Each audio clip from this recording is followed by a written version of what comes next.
जी, तो इस वीडियो में हम ये देखेंगे कि किस तरह हम स्टूडेंट्स के लिए डीएमसी बना सकते हैं। एक एक्सेल शीट है, तो बिल्कुल आसानी से के साथ हम एक्सेल और वर्ड को यूज़ करके सारे स्टूडेंट्स को, जितने भी स्टूडेंट का डाटा हमारे पास पड़ा हो, तो उससे हम डीएमसी चंद क्लिक्स पे बना सकते हैं। तो उसके लिए पहले ये करना होगा कि हमें एक्सेल शीट में उसके लिए वो डाटा डालना पड़ेगा जिससे हम डीएमसीज बनाने चाहते हैं। तो उसके लिए मैं सारे तरीके मैं आपको बता देता हूँ कि किस तरह होगा।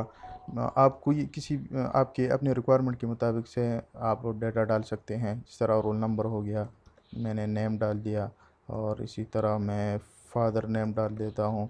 और फिर आगे मैं सब्जेक्ट्स डालना चाहता हूँ, तो पहले नंबर पर मैं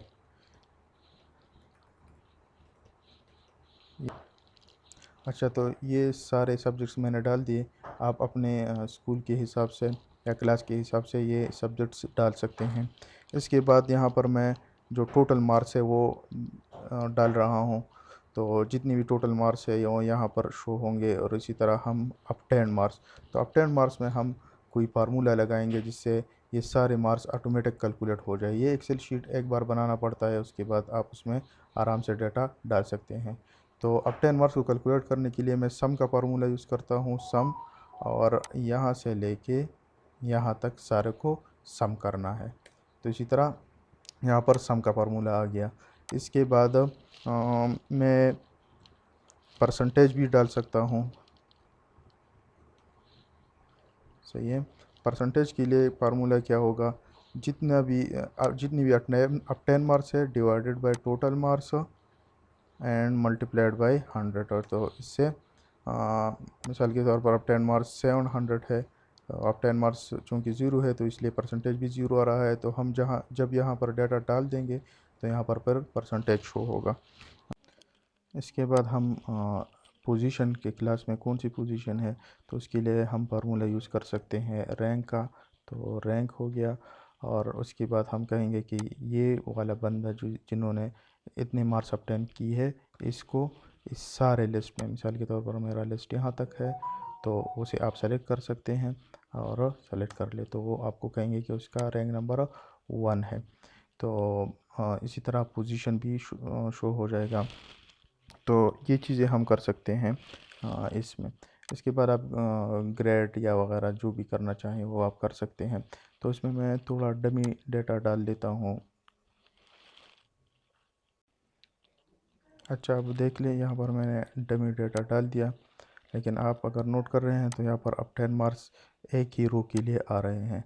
तो उसको अप्लाई करने के लिए सिंपल सा तरीका ये है कि आप यहाँ पर आके इस प्लस साइन पर क्लिक करके यहाँ तक ड्रैग कर ले जहाँ तक आपका लिस्ट पड़ा है, तो सारों को वो ऑटोमेटिकली कैलकुलेट कर लेगा। इसके बाद ये टोटल मार्क्स भी सेम ही रहते हैं, तो इसलिए वो सिर्फ आप ड्रैग ड्रॉप कर ले तो वो सारे इस तरह आ जाएंगे। अब परसेंटेज के लिए भी यही तरीका कर ले, यहाँ तक आप ड्रैग कर ले, तो इससे सारे परसेंटेज नीचे आ जाएंगे। इसके बाद आप पोजीशन वाला भी कर सकते हैं, यहाँ पर आप पोजीशन डाल सकते हैं।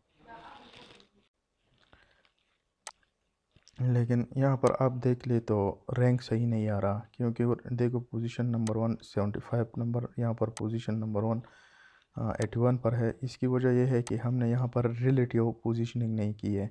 यहाँ से लेकर यहाँ तक जितना भी लिस्ट है, तो उसको हमें रिलेटिव करना पड़ेगा। तो पहले मैं इसकी प्रॉपर सिलेक्शन कर लूँ जो अब 10 मार्क्स है, खामा के बाद रैंक में यहाँ तक सिलेक्शन कर ले, तो यहाँ पर ये आ गया। तो ये आप एंटर कर लें, तो इसकी पोजीशन 6 है। लेकिन अगर मैं इसे दोबारा भी कर लूँ तो पोजीशन में कोई भी चेंज नहीं आएगी, और इसी तरह ये गलती रहेगी। तो इसके लिए ये ज़रूरी है कि आप इसे रिलेटिव कर लें। तो डॉलर साइन एल से पहले लगाए, और डॉलर साइन इसके बाद भी लगाए, नंबर से पहले, इससे पहले और 19 से पहले, तो इससे इसकी पोजीशन रिलेटिव हो जाएगी। इसकी पोजीशन तो वही रहेगी 6, लेकिन अगर मैं इसे अब यहाँ तक ड्रैग कर लूँ तो आपको नज़र आना शुरू हो जाएगा कि ये बिल्कुल करेक्ट, क्योंकि 81 परसेंटेज जो है वो सबसे हाई है, फिर 80 है, फिर इसी तरह 79 है, तो उसकी पोजीशन भी ठीक हो गई। तो इसी तरह आपका एक्सेल शीट कंप्लीट हो जाएगा। इससे आप और भी अपनी फॉर्मेटिंग करना चाहे तो कर सकते हैं, बॉर्डर वगैरह लगाना चाहे, लेकिन यहाँ पर मैं ये चीज़ें नहीं बता रहा, मैं सिर्फ उस DMC में अब इसे किसे कन्वर्ट करना है सारे स्टूडेंट को। अगर ये 1000 स्टूडेंट हो तो भी हम इसे कर सकते हैं। तो ये पहले हम सेव कर लेते हैं। तो मैं इसे डेस्कटॉप पर सेव कर लेता हूँ और मैं इसे नाम देता हूँ माय रिज़ल्ट और सेव कर लेता हूँ। ये हो गया सेव, तो इसका काम ख़त्म हो गया। अच्छा जी, तो ये टेम्पलेट आप अपनी मर्ज़ी से बना सकते हैं किसी तरह भी। मैंने ये वाला बनाया है। तो वर्ड में आप जिस तरह भी डिज़ाइन करना चाहे डिज़ाइन कर सकते हैं। यहाँ पर रोल नंबर कहाँ पर आना चाहिए, क्लास कहाँ पर आना चाहिए, वो आप पहले से ही एक टेम्पलेट बना लें। तो जब ये टेम्पलेट बन जाएगा, इसी तरह ये सब्जेक्ट टेबल में मैंने डाले हैं, तो ये आपने एक दफ़ा करना है अपनी मर्ज़ी के हिसाब से। बाद में भी आप चेंज कर सकते हैं, उस पर चेंजेस ला सकते हैं। तो अगर आप यहाँ पर देख ले, तो मिसाल के तौर पर मैं ये 9th क्लास के लिए कर रहा हूँ, तो मैं सिंपली 9th लिख दूँगा और इसे अंडरलाइन भी कर देंगे कंट्रोल U से। तो ये हो गया। और मिसाल के तौर पर 2022 के लिए कर रहा हूँ, तो ये स्टैटिक डेटा है, ये हर एक DMC पे इसी तरह रहेगा, चेंज नहीं होगा। लेकिन रोल नंबर, फिर उससे स्टूडेंट नेम, फादर नेम, और ये यहाँ पर आप देखिए सब्जेक्ट और टोटल मार्क्स तो सेम ही रहेंगे, लेकिन अब 10 मार्क्स चेंज होंगे। इसी तरह क्लास में कितनी पोजीशन है, क्या परसेंटेज आ रहा है, और ग्रेड भी आप डाल सकते हैं। तो वो यहाँ पर खुद ब खुद सारे DMC को क्रिएट कर लेगा उसी से। तो वो किस तरह करेंगे, उससे सबसे पहले आपने आना है मेलिंग्स पे यहाँ पर। तो मेलिंग्स पे आने के बाद आपने सेलेक्ट रेसिपिएंट करना है। तो सेलेक्ट रेसिपिएंट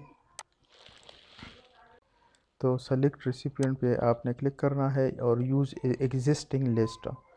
तो यूज़ एग्जिस्टिंग लिस्ट पे क्लिक कर ले, और उसके बाद जहाँ पर वो फाइल पड़ा है डेस्कटॉप पे मैंने सेव किया था, माय रिज़ल्ट के नाम से मैंने सेव किया था, तो मैं उसे डबल क्लिक कर लूँगा या यहाँ से ओपन कर लूँगा। तो वो यहाँ पर मुझे ये दिखा देगा शीट नंबर 1, तो मैं ओके कर लूँगा, यस शीट नंबर 1। तो उसके बाद अब देख लिए यहाँ पर ये चीज़ें इनेबल हो जाएंगी। तो यहाँ पर हमने करनी कैसी है, उसका तरीका ये है कि मिसाल के तौर पर मैं चाहता हूँ कि वहाँ पर जो रोल नंबर है वो इसी जगह पर आ जाए। तो इंसर्ट मर्ज फील्ड पे मैंने क्लिक कर रहा है, और यहाँ पर आप देख ले आर आ रहा है, तो कॉलम का नेम है ये। मैं यहाँ पर क्लिक कर लूँ और इसे आप सेलेक्ट करके अंडरलाइन भी साथ करते जाए कंट्रोल U से। तो वो चाहे, ताकि वो अंडरलाइन जो जब आ जाए तो अंडरलाइन ही हो। और उसके बाद यहाँ पर मुझे स्टूडेंट का नेम शो करना है, तो इसके लिए भी यही तरीका है कि मर्ज फील्ड पे जाके नेम पे क्लिक कर ले और इसे भी अंडरलाइन कर ले। यहाँ पर सारे के सारे अंडरलाइन हो जाए। अच्छा, यहाँ पर फादर नेम शो होगा, तो यहाँ पर क्लिक करके इंसर्ट मर्ज फील्ड पे क्लिक करके फादर नेम डालना है। ये थोड़ा ज़्यादा हो गया, तो मैं इसे थोड़ा कम कर लेता हूँ। सही हो गया। यहाँ पर मैं फादर नेम को अंडरलाइन कर लेता हूँ, यहाँ पर मैं स्पेस को कम कर लेता हूँ। तो ये यहाँ पर ये सारी चीज़ें आपको फिर नज़र आना शुरू हो जाएंगी। यहाँ पर मैंने सब्जेक्ट शो करने हैं, तो यहाँ पर क्लिक करके मर्ज फील्ड पे क्लिक करके पहले नंबर पर इस्लामियात है, दूसरे नंबर पर फिर इंग्लिश है तो इंग्लिश को सेलेक्ट करें, तीसरे नंबर पर उर्दू है तो उर्दू को सेलेक्ट कर ले, बायोलॉजी है तो बायोलॉजी को सेलेक्ट कर ले, इसी तरह केमिस्ट्री है केमिस्ट्री को सेलेक्ट कर ले, यहाँ पर मैथमेटिक्स है तो मैथमेटिक्स को सेलेक्ट कर ले, इसी तरह फिज़िक्स है तो फिज़िक्स को सेलेक्ट करें। यहाँ पर अब 10 मार्क्स है, तो यहाँ पर अब 10 मार्क्स के लिए मैंने ये फार्मूला बनाया था, इस फार्मूले ये कॉलम है 10 मार्क्स। तो इसी तरह ये सारी फील्ड यहाँ पर एडजस्ट हो जाएगी। अब यहाँ पर मैंने परसेंटेज शो करना है, तो यहाँ पर क्लिक करके परसेंटेज पे आ जाए, तो परसेंटेज यहाँ पर आ जाएगा। क्लास पोजीशन है तो आप पोजीशन पे क्लिक कर रहे हो। ग्रेड मैंने बनाया नहीं है कॉलम, तो वो आप बना के यहाँ पर वो भी कर सकते हैं। तो इसी तरह ये टेम्पलेट आपका पूरा हो जाएगा। अब यहाँ पर आगे आपने करना क्या है कि फिनिश एंड मर्ज। तो यहाँ से आप डायरेक्टली प्रिंट भी कर सकते हैं या एडिट इंडिविजुअल भी कर सकते हैं। तो मैं यहाँ पर एडिट इंडिविजुअल पर क्लिक कर देता हूँ।